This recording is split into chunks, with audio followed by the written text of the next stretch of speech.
ക്ഷേത്രത്തിൻ്റെ കീഴിലുള്ള 8 കൊട്ടാരത്തിൽപ്പെട്ടതായി ഡാട്ടുകൊട്ടാരം.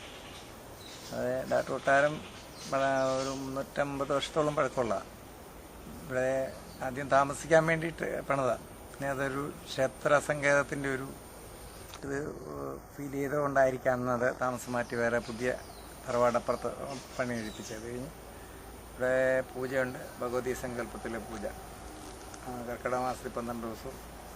പിന്നെ ഈ സർപ്പത്തിന് മീനത്തിലും കന്നിയിലും ഓരോ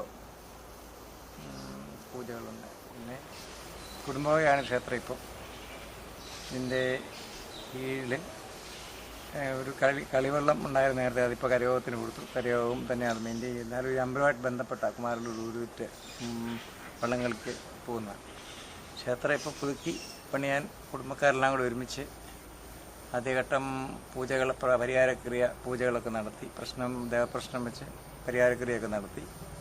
അത് കഴിഞ്ഞിപ്പോൾ സർപ്പം പുനരുദ്ധരിക്കുന്നതിന്, സർപ്പം പുനർധാരണക്രിയകൾക്ക് വേണ്ടിയിട്ട് ആദ്യം ബാലാലയത്തിലോട്ട് ഈ ചൈതന്യം ആവാഹിച്ച് മാറ്റി അത് പുതിയ പീഠത്തിൽ തിരികെ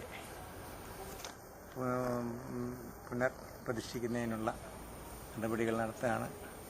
കുടുംബക്കാരെല്ലാം ഒരുമിച്ച് നിൽക്കുന്നുണ്ട്. ധാരാളം പണം ആവശ്യമുള്ള ഒരു പ്രക്രിയയാണ്, എങ്കിലും ഞങ്ങളതൊക്കെ മാനേജ് ചെയ്ത് പോകുന്നുണ്ട്.